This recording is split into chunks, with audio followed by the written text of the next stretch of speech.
नमस्कार दोस्तों, गुरुजी तर्कस में आपका स्वागत है। मैं विकास कुमार रावत भैया आप लोगों को उत्तर प्रदेश पुलिस री एग्जाम की तैयारी करा रहा था। मेरे द्वारा या मेरी टीम के द्वारा आप लोगों को लगातार प्रैक्टिस सेट कराए जा रहे हैं। मुझे आशा होगी कि आप लोग उन प्रैक्टिस सेटों को देख रहे होंगे और हल कर रहे होंगे। इसी आशा के साथ ये एक नया प्रैक्टिस सेट लेकर आए हैं हम, तो आप लोग इसको क्या करेंगे, अच्छे से करेंगे। अपना पेन और कॉपी ले लेंगे और चीज़ों को नोट जरूर करते चलिएगा, जिससे आने वाली परीक्षा में आपको लाभ मिल सके। तो आगे पहला क्वेश्चन करते हैं हम लोग। पहला क्वेश्चन है भैया, उत्तर प्रदेश का बायोटेक पार्क कहाँ स्थित है? पहला ऑप्शन है भैया लखनऊ में स्थित है, दूसरा कानपुर में स्थित है, तीसरा गोरखपुर में स्थित है या चौथा आगरा में स्थित है। तो आप लोग कमेंट बॉक्स में बताइए कि उत्तर प्रदेश का बायोटेक पार्क कहाँ स्थित है। तो भैया उत्तर प्रदेश का जो बायोटेक पार्क है ये 2003 में इसकी स्थापना की गई थी। कब स्थापना की गई थी भैया? 2003 में इसकी स्थापना की गई थी। कहाँ की गई थी इसकी स्थापना भैया? तो लखनऊ में की गई थी। बायोटेक पार्क की स्थापना कहाँ की गई थी भैया? तो लखनऊ में की गई थी। तो हमारा ऑप्शन कौन सा सही हो जाएगा भैया? तो हमारा पहला ऑप्शन सही हो जाएगा। ये जो प्रश्न है ये प्रीवियस ईयर यानी जो 2024 फरवरी में पेपर हुआ था उसमें पूछा गया था। उत्तर प्रदेश का पहला बायोटेक पार्क कहाँ स्थित है भैया? तो उत्तर प्रदेश का पहला बायोटेक पार्क जो है ये लखनऊ में स्थित है। एक महत्वपूर्ण पॉइंट लिखिएगा, नोट में लिखिएगा एक महत्वपूर्ण पॉइंट भैया, भारत का पहला जैविक खेती करने वाला राज्य, भारत का पहला जैविक खेती करने वाला राज्य, भारत का पहला जैविक खेती करने वाला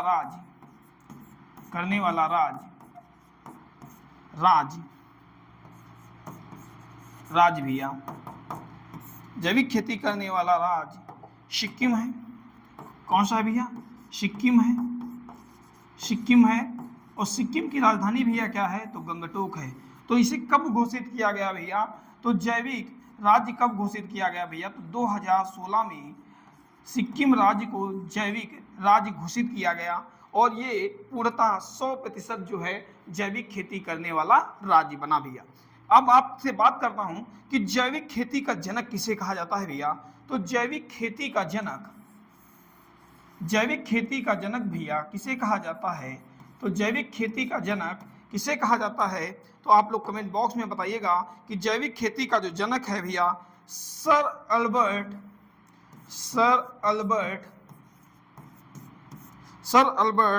हावर्ड को कहा जाता है। जैविक खेती का जनक किसे कहा जाता है भैया? तो जैविक खेती का जो जनक है सर अल्बर्ट हावर्ड को कहा जाता है। 2016 में जैविक खेती करने वाला पहला राज्य किसे घोषित किया गया भैया? तो सिक्किम राज्य को घोषित किया गया। और ये हमारा पहला प्रश्न है भैया, उत्तर प्रदेश का बायोटेक पार्क कहाँ स्थित है? तो उत्तर प्रदेश का बायोटेक जो पार्क है भैया लखनऊ में स्थित है। कहाँ स्थित है भैया? लखनऊ में स्थित है। नेक्स्ट क्वेश्चन हम लोग देखते हैं भैया। नेक्स्ट क्वेश्चन कह रहा है हमारा भैया, नेक्स्ट क्वेश्चन कह रहा है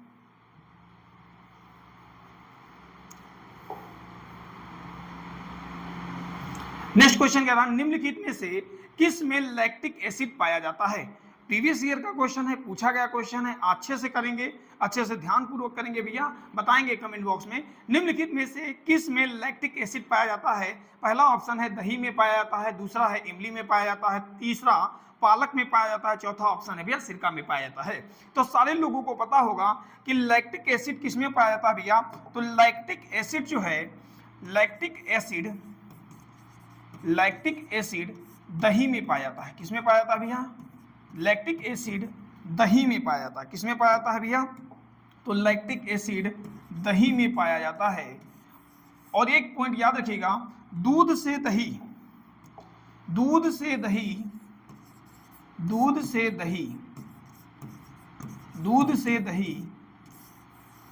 किस जीवाणु के द्वारा बनता है भैया? तो जीवाणु की बात करें कि दूध से दही किस जीवाणु के द्वारा बनता है भैया? तो उस जीवाणु का नाम है भैया लैक्टोबैसिलस। क्या नाम है भैया? लैक्टोबैसिलस जीवाणु के द्वारा भैया दूध से दही बनता है। किस जीवाणु के द्वारा दूध से दही बनता है भैया? तो लैक्टोबैसिलस जीवाणु के द्वारा दूध से दही बनता है भैया। और लैक्टिक एसिड किस में पाया जाता है भैया? तो लैक्टिक एसिड जो है आपका दही में पाया जाता है। अब बात करते हैं भैया कि इमली में क्या पाया जाता है। तो आप लोग नोट बनाइएगा कि इमली में क्या पाया जाता है भैया। तो इमली में क्या पाया जाता है? आप लोगों को पता होगा कि इमली में क्या पाया जाता है भैया। तो इमली में टार्टरिक एसिड पाया जाता है। कौन सा एसिड पाया जाता है भैया? टार्टरिक एसिड पाया जाता है। किसमें पाया जाता है? तो इमली में पाया जाता है। अगर यहीं पे बात करें आपसे भैया कि पालक में क्या पाया जाता है। पालक में क्या पाया जाता है भैया? तो पालक में ऑक्जैलिक एसिड पाया जाता है। कौन सा एसिड पाया जाता है भैया? तो पालक में ऑक्जैलिक एसिड पाया जाता है। अगर यहीं पे बात करें भैया कि आपसे सिरका में क्या पाया जाता है। सिरका में क्या पाया जाता है भैया? तो सिरका में एसिटिक अम्ल पाया जाता है। क्या पाया जाता है? सिरका में भैया क्या पाया जाता है? तो सिरका में एसिटिक अम्ल पाया जाता है या एसिटिक एसिड पाया जाता है। अगर यहीं पे बात करें भैया टमाटर में क्या पाया जाता है। टमाटर में क्या पाया जाता है? तो टमाटर में भैया ऑक्जैलिक अम्ल पाया जाता है। कौन सा अम्ल पाया जाता है? कौन सा एसिड पाया जाता है? तो ऑक्जैलिक एसिड पाया जाता है। अगर यहीं पे बात करता है भैया आपसे सेब में क्या पाया जाता है। सेब में क्या पाया जाता है? तो सेब में कौन सा एसिड पाया जाता है? तो सारे लोगों को पता होगा कि सेब में क्या पाया जाता है भैया। तो मैलिक एसिड पाया जाता है। कौन सा एसिड पाया जाता है? मैलिक एसिड पाया जाता है। कौन सा एसिड पाया जाता है? मैलिक एसिड पाया जाता है। अगर आपसे पूछ लेता है भैया लाल चींटी के डंक में क्या पाया जाता है।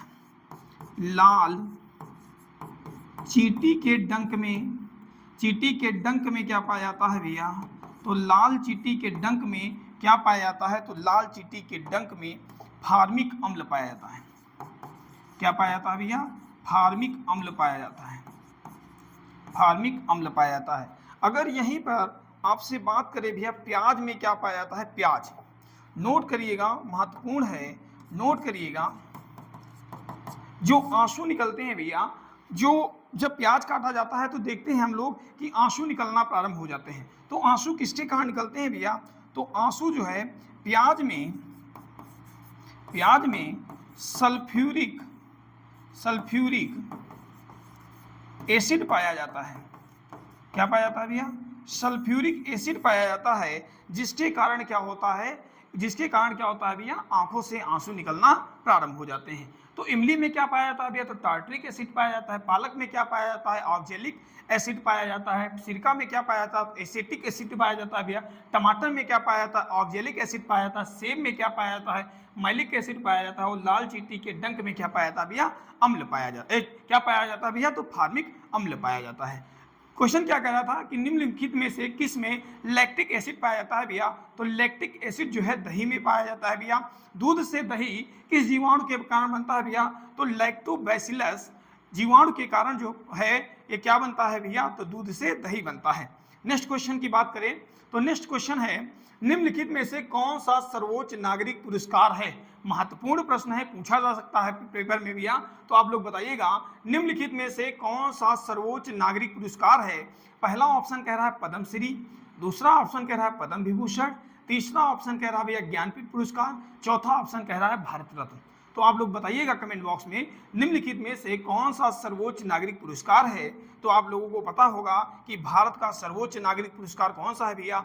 तो भारत का सर्वोच्च नागरिक पुरस्कार जो है वो भारत रत्न है। कौन सा रत्न है भैया? भारत रत्न। भारत रत्न की शुरुआत कब हुई भैया? तो भारत रत्न की शुरुआत 1954 में हुई। कब हुई भैया? इसकी शुरुआत या भारत रत्न की शुरुआत कब हुई? तो भारत रत्न की शुरुआत 1954 में हुई। और 1954 में सर्वप्रथम किसे प्रदान किया गया भारत रत्न? तो 1954 में सी राजगोपालाचारी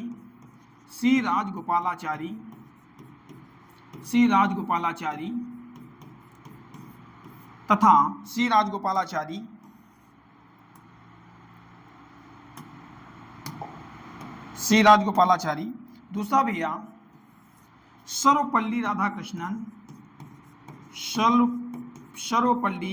राधाकृष्णन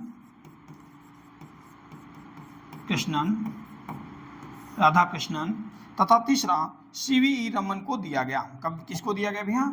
सीवी रमन को दिया गया।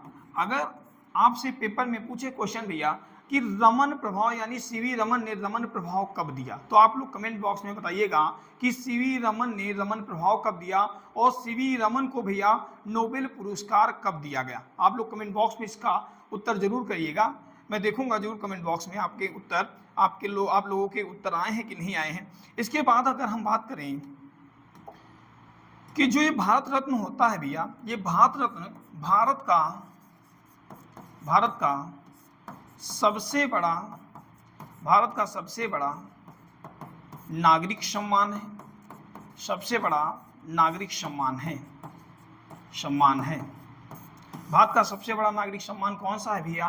तो भारत का सबसे बड़ा नागरिक सम्मान जो है ये भारत रत्न है। अगर आपसे बात करें कि 1954 में सबसे पहले भारत रत्न किसको दिया गया, तो 1954 में भैया 3 लोगों को भारत रत्न दिया गया। किसको दिया गया? सी राजगोपालाचारी को दिया गया, सर्वपल्ली राधाकृष्णन को दिया गया और सीवी रमन को दिया गया। अगर आपसे यही बात कर लेता है कि 2024 में किसको भारत रत्न दिया गया, तो 2024 की बात कर लेते हैं भैया। तो 2024 में जो भारत रत्न पुरस्कार है भैया ये 5 लोगों को दिया गया। कितने लोगों को दिया गया भारत रत्न पुरस्कार? आप लोग कमेंट बॉक्स में बताएंगे कि भारत रत्न पुरस्कार कितने लोगों को दिया गया। तो 5 लोगों को दिया गया। पहले नंबर पे हैं भैया बिहार के पूर्व मुख्यमंत्री रहे हैं कर्पूरी ठाकुर।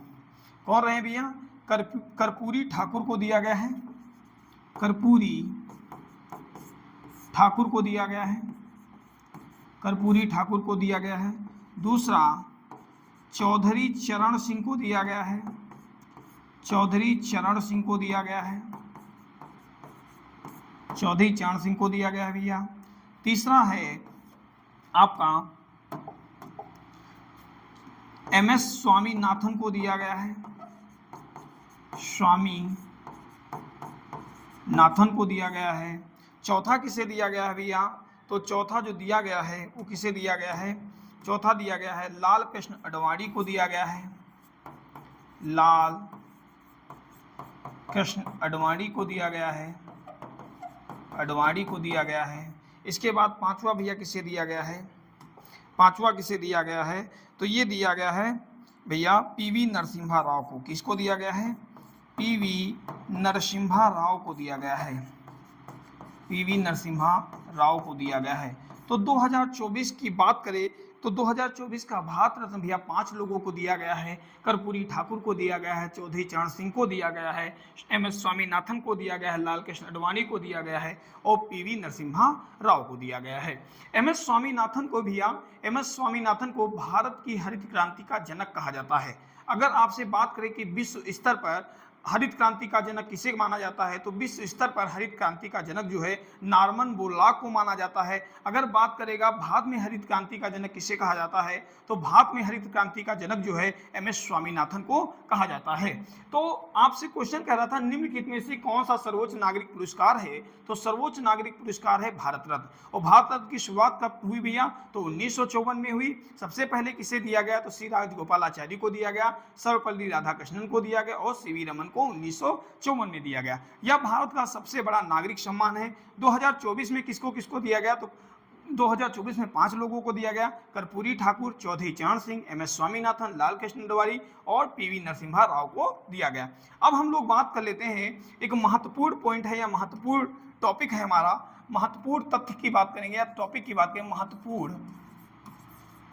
महत्वपूर्ण तथ्य जानेंगे। एक महत्वपूर्ण तथ्य क्या है हमारा महत्वपूर्ण तथ्य? तो हमारा महत्वपूर्ण तथ्य है भैया ज्ञानपीठ पुरस्कार। ज्ञानपीठ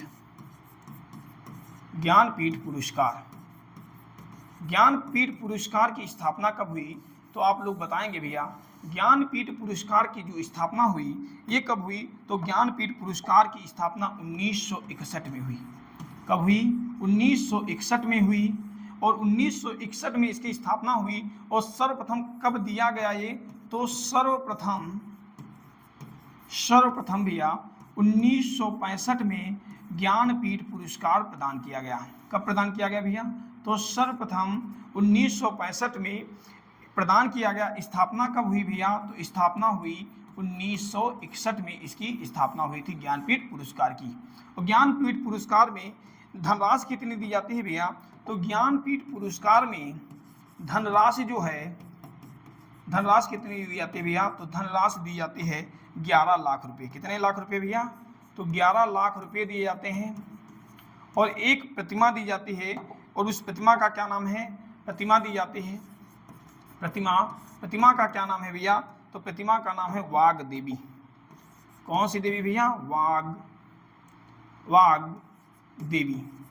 वाग देवी की प्रतिमा दी जाती है। धनराशि कितनी दी जाती है भैया ज्ञानपीठ पुरस्कार में? तो ज्ञानपीठ पुरस्कार में 11 लाख की धनराशि दी जाती है। और सर्वप्रथम इसकी स्थापना कब हुई? तो 1961 में हुई। सबसे पहले किसे दिया गया भैया? तो सर्वप्रथम 1965 में मलयालम भाषा में। किस भाषा में भैया? मलयालम भाषा में। किस भाषा में भैया? तो मलयालम भाषा में शंकर कुरूप को दी गई। किसको दिया गया भैया? शंकर कुरूप को दिया गया। किसको दिया गया? शंकर कुरूप को दिया गया। इनकी कृति का क्या नाम था? इनकी कृति का क्या नाम था भैया? किस कृति के लिए दिया गया? कृति का क्या नाम था? कृति का क्या नाम था भैया? तो इनकी कृति का नाम था ओकज्झुल। क्या नाम था भैया? आप लोग नोट करिएगा। ओकज्झल। क्या नाम था भैया? ओकज्झुल के लिए इन्हें मलयालम भाषा में क्या दिया गया? ज्ञानपीठ पुरस्कार दिया गया। कब दिया गया? तो 1965 में दिया गया। अगर आपसे बात करें भैया हिंदी का ज्ञानपीठ पुरस्कार सर्वप्रथम किसे दिया गया? तो हिंदी का ज्ञानपीठ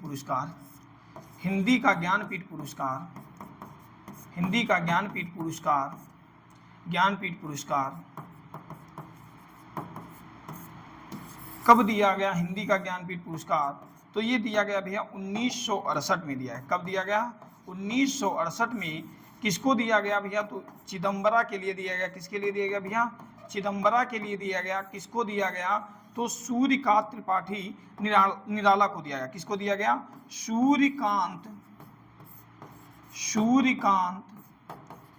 त्रिपाठी निराला को दिया गया।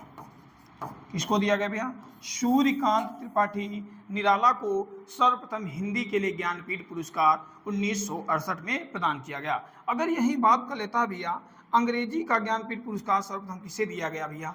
अंग्रेजी का ज्ञानपीठ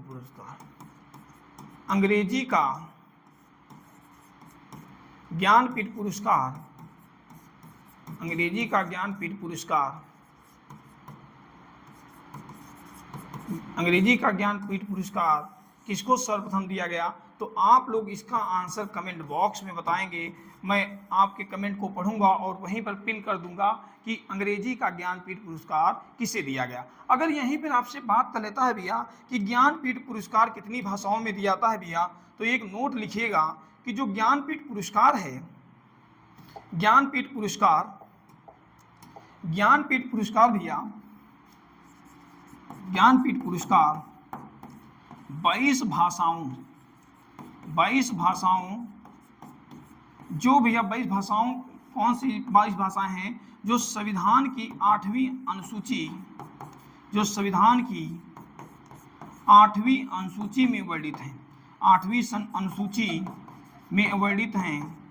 अनुसूची में वर्णित हैं तथा एक भाषा अंग्रेजी में। इसमें भैया अंग्रेजी में। टोटल या कुल कहे तो 23 भाषाओं में प्रदान किया जाता है ज्ञानपीठ पुरस्कार। ज्ञानपीठ पुरस्कार की स्थापना 1961 में हुई थी। सर्वप्रथम ज्ञानपीठ पुरस्कार 1965 में शंकर कुरूप को दिया गया। ओकज्झुल रचना के लिए इनको ज्ञानपीठ पुरस्कार दिया गया। किसको दिया गया भैया? तो शंकर कुरूप को दिया गया। सबसे पहले हिंदी का जो ज्ञानपीठ पुरस्कार था वो चिदम्बरा कृति के लिए सूर्यकांत त्रिपाठी निराला को दिया गया। ज्ञानपीठ पुरस्कार में 11 लाख की धनराशि दी जाती है और एक प्रतिमा वाग देवी की प्रतिमा को दिया जाता है।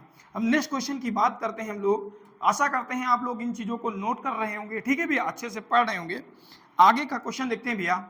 गुड़ी पड़वा त्योहार किस राज्य में मनाया जाता है? महत्वपूर्ण क्वेश्चन है। गुड़ी पड़वा त्योहार किस राज्य में मनाया जाता है?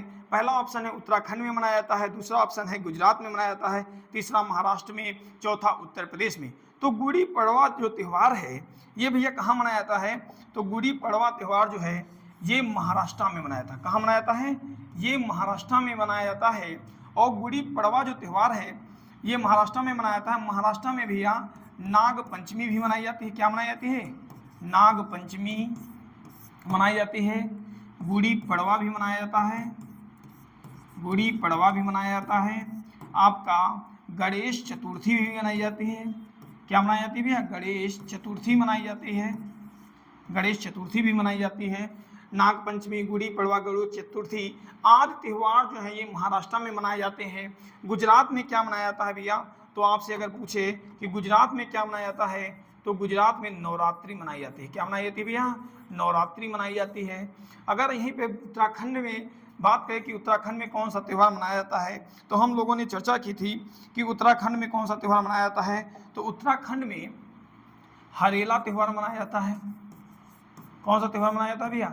हरेला त्यौहार मनाया जाता है। अगर यहीं पर बात करें कि उत्तर प्रदेश में कौन सा त्यौहार मनाया जाता है तो उत्तर प्रदेश और बिहार जो है ये त्योहारों के राजा कहे जाते हैं। एक तरीके से देखा जाए तो यहाँ पर हर महीने में एक ना एक कोई त्यौहार मनाया ही जाता है।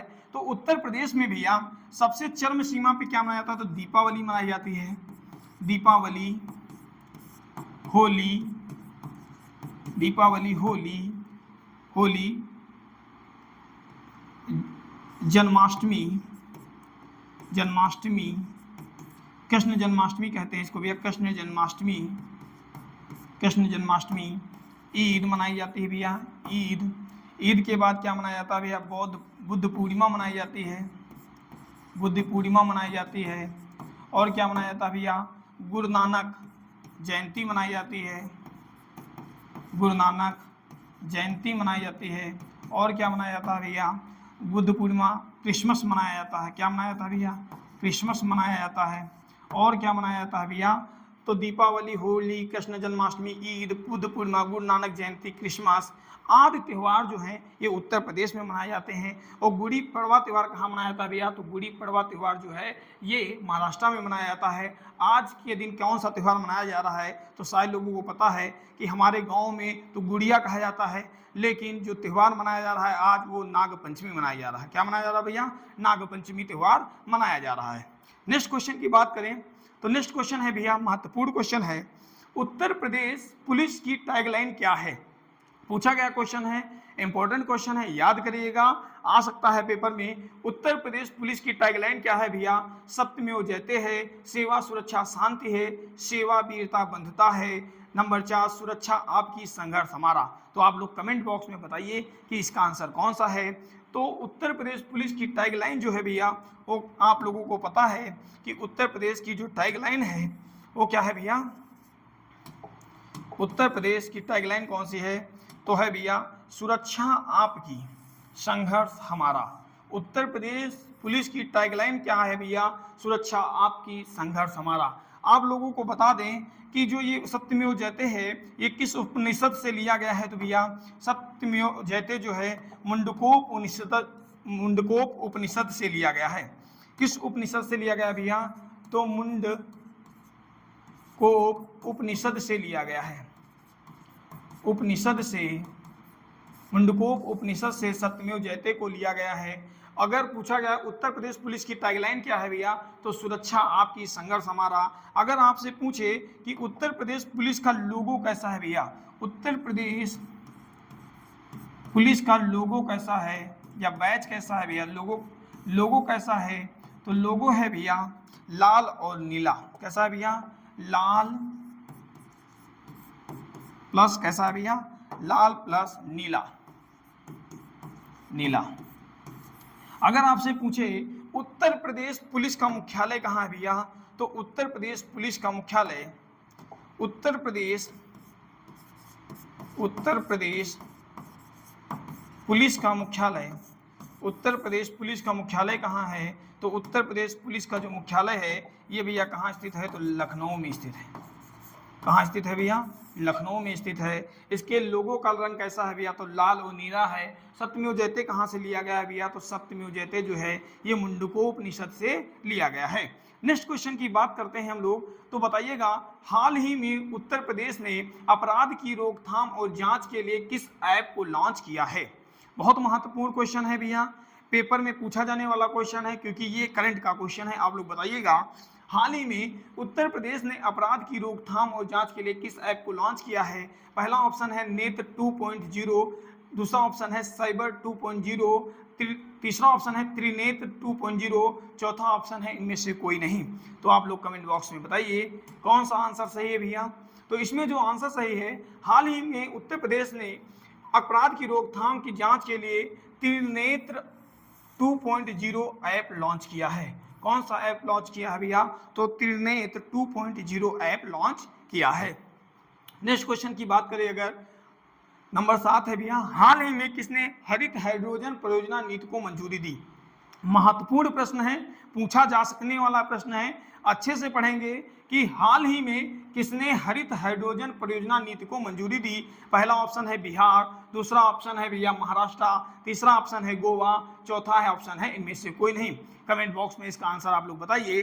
तो भैया हाल ही में हरित हाइड्रोजन परियोजना को मंजूरी, हरित हाइड्रोजन परियोजना की नीति को मंजूरी किसने दी है? तो भैया उत्तर प्रदेश सरकार ने दी है। उत्तर प्रदेश सरकार ने मंजूरी प्रदान की है। किसने मंजूरी प्रदान की है भैया? उत्तर प्रदेश सरकार ने मंजूरी प्रदान की है। तो इसमें से कौन सा आंसर हो जाएगा? इनमें से कोई नहीं। इसमें ऑप्शन में ही नहीं था। तो हाल ही में भैया हरित हाइड्रोजन परियोजना नीति को उत्तर प्रदेश सरकार ने मंजूरी दी है। ये करंट का क्वेश्चन है, पेपर में पूछा जा सकने वाला क्वेश्चन है, अच्छे से पढ़ेंगे, ठीक है भैया। नेक्स्ट क्वेश्चन की बात करें अगर, कि भारत का निम्नलिखित में से कौन सा पड़ोसी देश भारत के साथ भूमि साझा नहीं करता है? भारत का निम्नलिखित में से कौन सा पड़ोसी देश भारत के साथ भूमि साझा नहीं करता है? पहला ऑप्शन है म्यांमार है भैया, दूसरा है मालदीव है, तीसरा भूटान है और चौथा नेपाल है। कमेंट बॉक्स में बताइए कौन सा आंसर सही है। मैं आपको बताता हूं,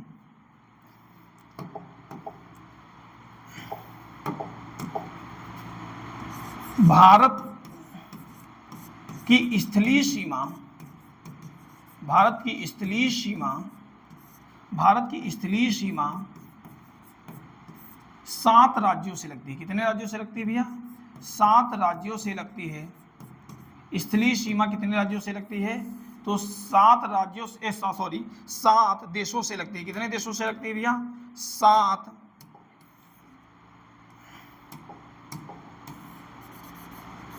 देशों से लगती है। 7 देश कौन कौन से हैं भैया? 7 देशों के साथ भारत की स्थलीय सीमा लगती है। कौन कौन से देश हैं भैया? आप लोगों को पता होगा। स्थलीय सीमा वाले देश, स्थलीय सीमा वाले देश जो भारत के साथ सीमा बनाते हैं भैया, भारत के साथ सीमा बनाते हैं, कौन कौन से हैं भैया? तो पहले नंबर पे आपको पता होगा, अभी हाल ही में बांग्लादेश में तख्ता पलट हुआ है, तो सबसे ज़्यादा जो सीमा लगती है वो किसके साथ लगती है भैया? बांग्लादेश के साथ लगती है। पहला हो गया भैया बांग्लादेश। दूसरे नंबर पे आपका कौन सा हो गया भैया? चीन। चीन के साथ हम लोग स्थलीय सीमा बनाते हैं। तीसरे नंबर पे है हमारा पाकिस्तान। हम पाकिस्तान के साथ सीमा बनाते हैं। नंबर 4 पे हो गया भैया बांग्लादेश, चीन, पाकिस्तान। इसके बाद हो गया भैया नेपाल। नेपाल हमारा पड़ोसी देश है। इसके बाद है भैया भूटान। भूटान के साथ हम लोग क्या बनाते हैं भैया? हमारी स्थलीय सीमा साझा होती है। इसके बाद कौन सा है भैया? म्यांमार हो गया। इसके बाद कौन सा है भैया? तो 7 नंबर पे है भैया अफगानिस्तान। और भारत की जलीय सीमा किन 2 देशों के साथ लगती है भैया? भारत की जलीय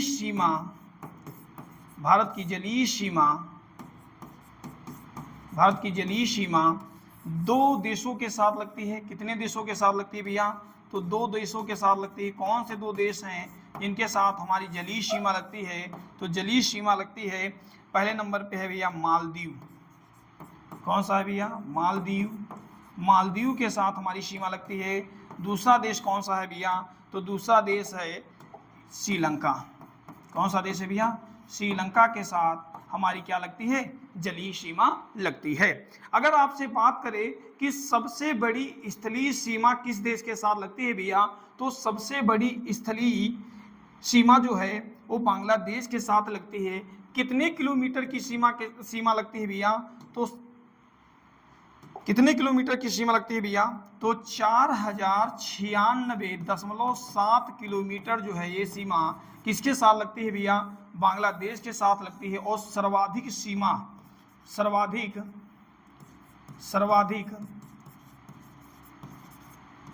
स्थलीय सीमा लगती है भैया किसके साथ? सर्वाधिक स्थलीय सीमा बांग्लादेश के साथ लगती है। किसके साथ लगती है भैया? बांग्लादेश के साथ लगती है। कितनी लगती है? तो 4096.7 किलोमीटर जो है ये स्थलीय सीमा बांग्लादेश के साथ लगती है भैया। चीन के साथ कितनी सीमा लगती है भैया? तो चीन के साथ बात करेंगे, चीन के साथ भैया, तो चीन के साथ 3488 किलोमीटर, मतलब कहने का है कि 3488 किलोमीटर की जो सीमा है वो चीन के साथ लगती है। इसके बाद अगर आपसे बात करें कि पाकिस्तान के साथ कितनी सीमा लगती है भैया, तो पाकिस्तान के साथ भैया 3323 किलोमीटर की सीमा लगती है। कितनी सीमा लगती है भैया? 3323 किलोमीटर की सीमा जो है ये पाकिस्तान के साथ लगती है। इसके बाद अगर आपसे बात करें कि नेपाल के साथ कितनी सीमा लगती है, तो नेपाल के साथ 1751 किलोमीटर की सीमा लगती है। कितनी लगती है भैया? तो 1751 किलोमीटर की सीमा लगती है। अगर आपसे यहीं पर बात करता है भैया कि भूटान के साथ कितनी सीमा लगती है, तो भूटान के साथ जो है 699 किलोमीटर की सीमा लगती है। कितनी लगती है भैया? 699 किलोमीटर की सीमा लगती है। अगर यहीं पे बात करें आपसे कि म्यांमार के साथ कितनी सीमा लगती है भैया, तो म्यांमार के साथ आपकी 1643 किलोमीटर की सीमा लगती है। कितनी सीमा लगती है भैया? 1643 किलोमीटर की सीमा लगती है। अगर यहीं पर बात करता है आप लोगों से कि अफगानिस्तान के साथ कितनी किलोमीटर की सीमा साझा होती है, तो अफगानिस्तान के साथ 106 किलोमीटर की सीमा साझा होती है। कितने किलोमीटर की सीमा साझा होती है? तो 106 किलोमीटर की सीमा साझा होती है। तो अगर बात करें तो सबसे कम स्थलीय सीमा किसके साथ लगती है, तो सबसे कम स्थलीय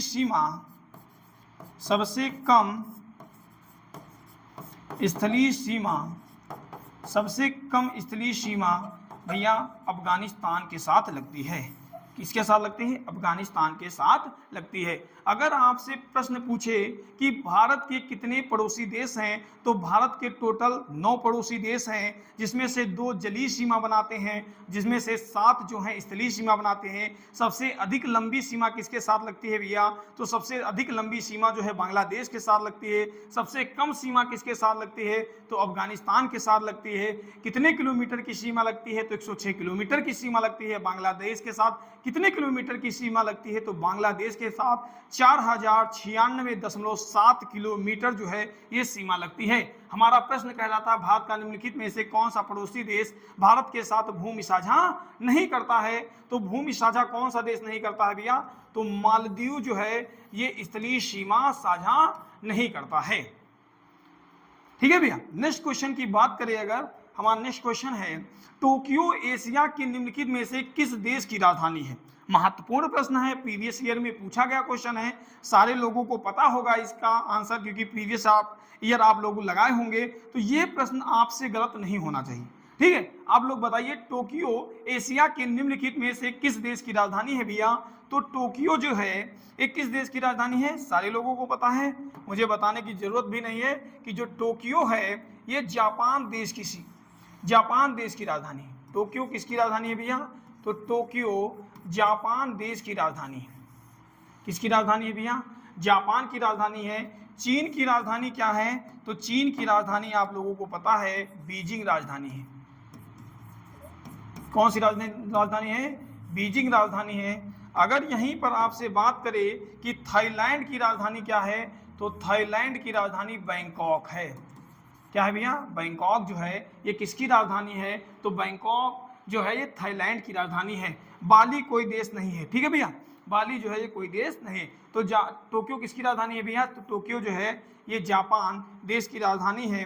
अब हम लोग कुछ प्रमुख राजधानियों के बारे में चर्चा करेंगे। महत्वपूर्ण राजधानी,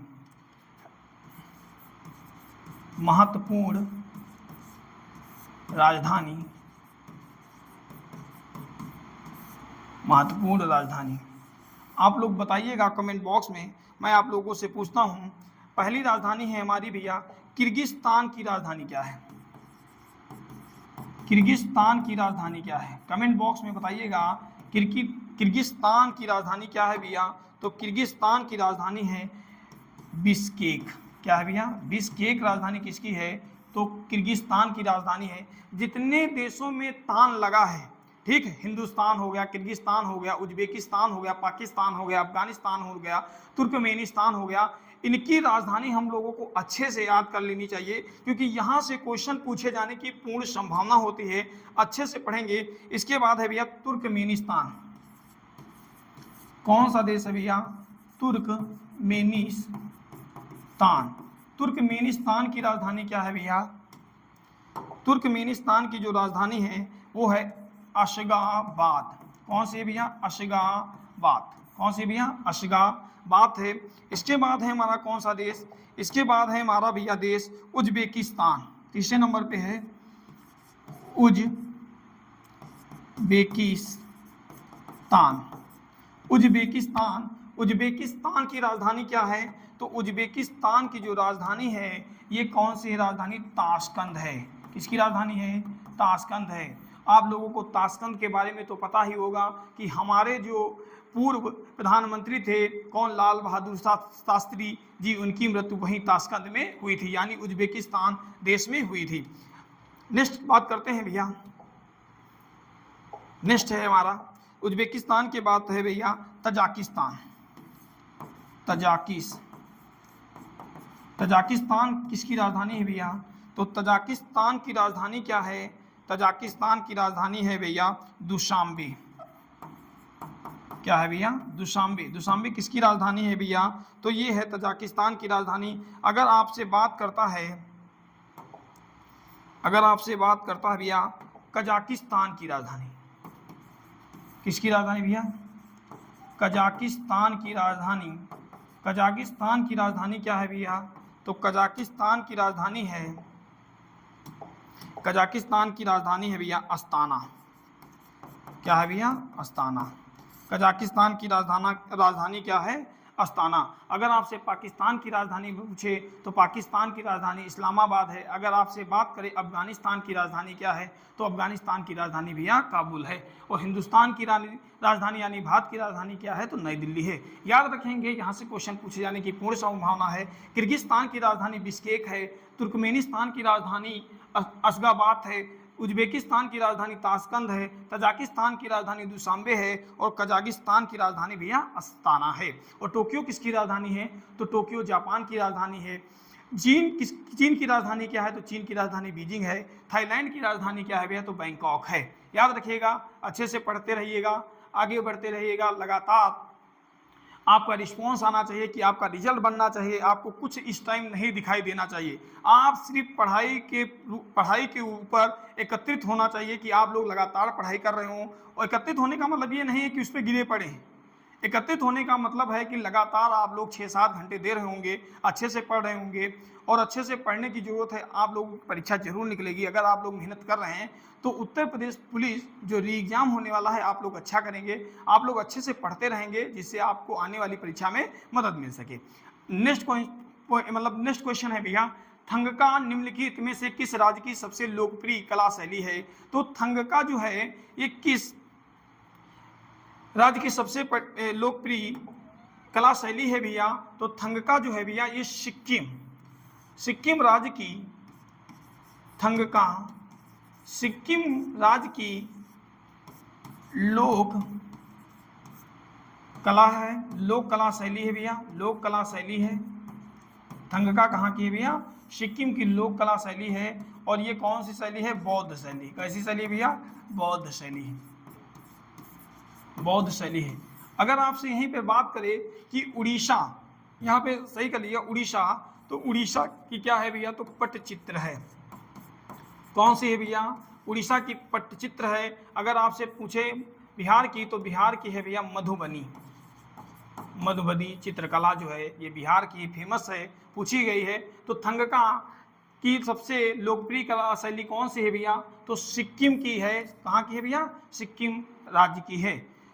आशा करते हैं कि ये क्वेश्चन आपको जो मैंने कराए हैं आपको समझ में आए होंगे और आप लोग इनका रिवीजन करेंगे और अच्छे से प्रैक्टिस करते रहेंगे। मुझे आशा है कि आप लोग मेरी क्लास को देख रहे होंगे और ढेर सारा प्यार दे रहे हैं। ठीक है, इसी आशा के साथ ये जो क्लास हम डाल रहे हैं आप लोग अच्छे से देखिएगा, कॉपी पेन जरूर ले लीजिएगा, नोट जरूर करते रहिएगा, क्योंकि आने वाली परीक्षा में आपके यहाँ से क्वेश्चन जरूर आएंगे। आप अच्छे से पढ़ेंगे। अभी मैंने शुरुआत की है डिजिटल बोर्ड पर, हो सकता है कि आने वाले दिनों में हम लोगों का भी कुछ नाम हो सके। ठीक है, तो आप लोग क्या करेंगे, थोड़ा सा काम करेंगे, आपसे थोड़ा 1 मिनट का समय लेंगे कि आप लोग गुरुजी तर्कस चैनल को लाइक करेंगे, शेयर करेंगे, सब्सक्राइब करेंगे और दोस्तों को बताएंगे कि हाँ कुछ टीचर हैं जो आपके लिए मेहनत कर रहे हैं, उनके बारे में बताएंगे, चर्चा करेंगे। हमको भी अच्छा लगेगा, आपको भी अच्छा लगेगा। ढेर सारा प्यार दीजिएगा। इसी आशा के साथ मैं अपनी वाणी को समाप्त करता हूं और आपसे मैं ये बताना चाहता हूं कि गुरुजी तर्कस चैनल को लाइक करना है, शेयर करना है और सब्सक्राइब करना है और लगातार पढ़ते रहना है। धन्यवाद भैया।